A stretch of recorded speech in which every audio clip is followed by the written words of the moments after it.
Chers amis, j'ai été très heureux de partager avec vous ce travail de théurgie, ce travail autour des 12 nuits saintes. Je remercie ceux et celles qui ont partagé leur vécu. Certains d'entre vous ont été étonnés de par l'ambiance intérieure et extérieure qu'il régnait durant leur pratique. Certains d'autres à travers leurs rêves, et d'autres encore à travers les événements, les rencontres, les anecdotes en lien et en relation avec les esprits auxquels ils se reliaient. J'aimerais vous rappeler, mes amis, que connaître, rencontrer Dieu, ou pouvoir faire l'union avec le divin ou la force de l'origine de toute chose est tellement vaste qu'il ne suffirait pas d'une seule vie pour pouvoir y parvenir. Aussi, les grandes religions, les grandes philosophies ont toujours codifié une pratique pour la masse, une pratique pour le peuple, et au cœur même de ce peuple, eh bien, différents cercles initiatiques où se rajoutaient des pratiques théurgiques afin de pouvoir s'élever ou de créer les conditions pour que cette union puisse se faire. Dans différentes traditions religieuses ou philosophiques, eh bien, donc il y avait cette forme extérieure et la pratique, par exemple, des 5 piliers dans l'islam, la pratique des 5 moments de prière que l'on retrouve également chez les chrétiens à l'origine, les rituels qui sont associés dans le judaïsme, mais également en fait les 5 moments, les 5 rencontres bouddhistes, les 5 rencontres de prière bouddhiste, de méditation bouddhiste dans différentes sanghas. Donc à l'origine, pour le commun des mortels, du plus ignorant au plus érudit, une pratique régulière, basée sur un rythme, c'est-à-dire tous les jours, sur un rythme à 5 temps dans une journée, comme un rappel de soi, à ce qu'il y a de supérieur, à ce qu'il y a de plus élevé. Nous avons vu, mes amis, en systémie, dans l'enseignement, que le pouvoir de la religion, ce à quoi nous nous relions, eh bien, nous en recevons l'influence ou les forces en fonction de l'état d'esprit qui nous habite. Donc, lorsque je me relie à ce qu'il y a de plus grand que moi, eh bien, je rentre en résonance avec ces influences, avec les physiciens quantiques nous diraient aujourd'hui, avec ces champs d'information. Ce travail de théurgie est donc exercé dans toutes les traditions philosophiques et religieuses, quelle que soit la partie du monde où elle s'est développée. Et pour ceux et celles qui ne savent pas trop ce qu'est la théurgie, plusieurs définitions existent. C'est une connaissance, c'est des pratiques qui permettent de se mettre en relation avec les puissances célestes bénéfiques. Une autre définition qu'on l'on donne, c'est la théurgie médicale, c'est la guérison des maladies par seule intervention divine ou intervention divine. Pour les néo-platoniciens, la théurgie c'est un ensemble complexe de pratiques ritueliques visant à réaliser l'union mystique avec le divin. Un état d'âme mystique révélant un état musical de la conscience. Pour d'autres néoplatoniciens, la théurgie c'est le fait de faire agir Dieu en soi. Et enfin, pour en donner une autre définition, c'est un rite, une somme de rituels visant à faire descendre au plan terrestre des esprits célestes ou des dieux planétaires selon l'époque ou les philosophies ou les religions en question. Donc vous avez eu l'occasion de d'expérimenter les 12 nuits saintes, ce travail théurgique qui est exercé maintenant depuis très longtemps, de par de nombreuses certes initiatives dans différentes traditions orales ou traditions primordiales. Et vous avez pu découvrir que derrière, au moment où les 12 nuits saintes ont commencé, derrière la naissance du divin enfant, donc de ce Jésus-Christ, ce Jésus de Nazareth, eh bien, derrière cela, d'autres éléments à cette même période, dans d'autres traditions, comme évoqué lors de la première conférence autour du premier jour de reliance,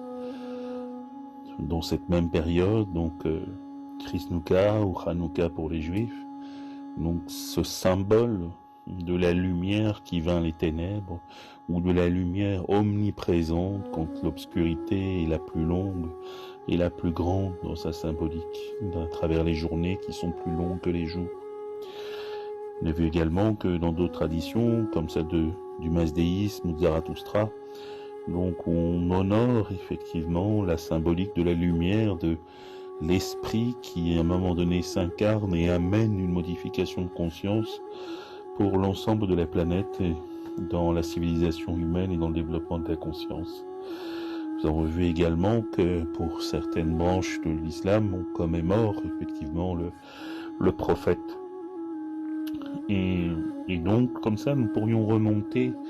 très très loin et se rendre compte que derrière un événement le plus proche de nous qui était Noël et puis ce rapport effectivement au divin enfant, à Jésus-Christ, donc et à l'histoire en fait du christianisme, que derrière ça, il y a une relation à la cosmologie.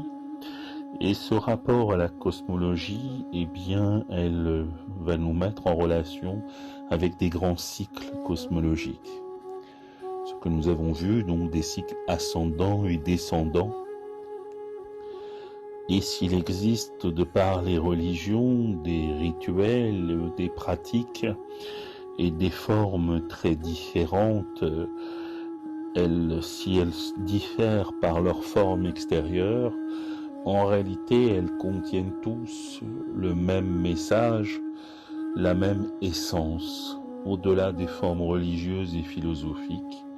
Donc se déroule exactement le même message et le contact avec les mêmes forces archétypales de la nature céleste, quel que soit l'endroit du monde où celle-ci s'exprime. Donc nous pourrions dire que la pratique de la théurgie, elle est effectivement quelque chose qui pose un rythme en lien, en relation avec les rythmes cosmiques, avec les cycles ascendants et descendants, la loi de 4, de ce que nous avons déjà vu en formation ensemble. Donc ces grands cycles cosmologiques qui ont été définis sous des appellations différentes, comme l'âge d'or, l'âge d'argent, l'âge d'étain, l'âge de fer. Donc ces grands cycles ascendants et descendants. Et que lorsque l'être humain rentre dans une pratique, au-delà des 5 raquettes de prière ou des 5 moments de prière dans la journée, qu'il célèbre à des moments donnés, comme c'est le cas dans le judaïsme et dans d'autres traditions, donc une reliance à des événements marquants dans des configurations à la fois célestes, planétaires, et en même temps liés à des événements terrestres qui ont eu lieu, eh bien on voit que tout cela amène une structure dans un individu, dans un pays, dans une nation et dans le monde, et qu'en tout cas pour le chercheur spirituel ou pour le croyant ou pour celui qui cherche à retrouver l'unité en toute chose, pour celui qui cherche à faire l'expérience de Dieu, ou pour d'autres rencontrer Dieu, ou pour d'autres comprendre Dieu, eh bien tout cela nécessitait autrefois et encore aujourd'hui des pratiques complémentaires et différentes. Et la caractéristique de la théurgie, comme celle que vous avez goûtée avec les 12 nuits saintes, peut-être avez-vous remarqué qu'elle vous mettait dans un travail rythmique, qu'elle vous qu'elle vous amenait à sortir de votre vie ordinaire, qu'elle vous amenait à chaque fois à rentrer d'un espace de vie ordinaire ou mécanique à un espace sacralisé ou un espace de rappel de soi ou conscientisé. Et peut-être que certains d'entre vous ont pu commencer à percevoir certains effets, pour ceux qui m'en ont témoigné en tous les cas, et pour d'autres je vous le souhaite aussi de tout cœur, tout en sachant que ces 12 nuits saintes sont un processus davantage pour l'année en cours. Donc la pratique des 12 nuits saintes, eh bien nous pouvons voir qu'elles vous ont inscrit à travers cette pratique dans un rythme et surtout dans une pratique de discipline. Et la caractéristique, c'est que lorsqu'un être humain se donne une discipline, se donne un rythme de pratique et qu'il se relie en conscience à des choses que son cœur a décidé d'aimer, de valoriser, de ce que sa pensée a fait clair, et de se mettre en cohérence avec ses actes le plus possible, en lien avec cette reliance ou cette pratique théurgique, eh bien nécessairement l'être humain rentre dans ce processus d'évolution et pour certains de transformation. Alors, d'où viennent maintenant l'origine des 12 nuits saintes? Si vous vous référez uniquement à la symbolique, il sera aisé pour vous de pouvoir trouver les sources de cela, mais pour vous en donner quelques éléments, le fruit de ce travail est issu du merveilleux travail de saint Thomas d'Aquin, donc un grand mystique qui a réconcilié donc foi et raison. Vous savez, autrefois on disait que la foi et la raison n'étaient pas effectivement une chose possible dans le rapport à Dieu. Et donc saint Thomas d'Aquin a été un grand mystique, un grand esprit qui a passé sa vie justement et qui a fait un travail remarquable donc dans un ouvrage qui s'appelle La Somme des Gentils ou la Somme théologique. Je vous mettrai en lien le PDF. Je vous invite, si vous avez un moment pour lire, de pouvoir le découvrir ou le redécouvrir. Et on va s'apercevoir que la foi et la raison sont tout à fait compatibles dans cette quête ou dans cette réunion avec la force de l'origine, avec la source de toute chose. La raison étant cette clarté du mental, cette clarté de la pensée, ce pragmatisme tel que Platon, Aristote ou les néoplatoniciens effectivement l'ont démontré, et tel que les philosophies d'Averroès, grand mystique, dont l'islam justement a pu également enrichir des rencontres entre religions et puis des débats en fait extrêmement riches qui ont poussé les différentes traditions, les différentes religions à élever de plus en plus et à affiner la nature de leur connaissance, de leurs liens, de leurs relations et de leurs pratiques en lien avec la source de l'origine, le créateur de toutes choses. Donc cette pratique théurgique des 12 nuits saintes, donc à son origine, donc de par saint Thomas d'Aquin dans la connaissance des hiérarchies, saint Thomas d'Aquin que l'on nommait le docteur angélique, puisque c'est vraiment celui-ci qui a donné de la matière, qui n'était pas basée uniquement sur la foi mais sur la raison, et qui a fait un travail tout à fait remarquable sur les écrits, sur les textes de Platon, et puis sur tout le développement de Socrate, et tout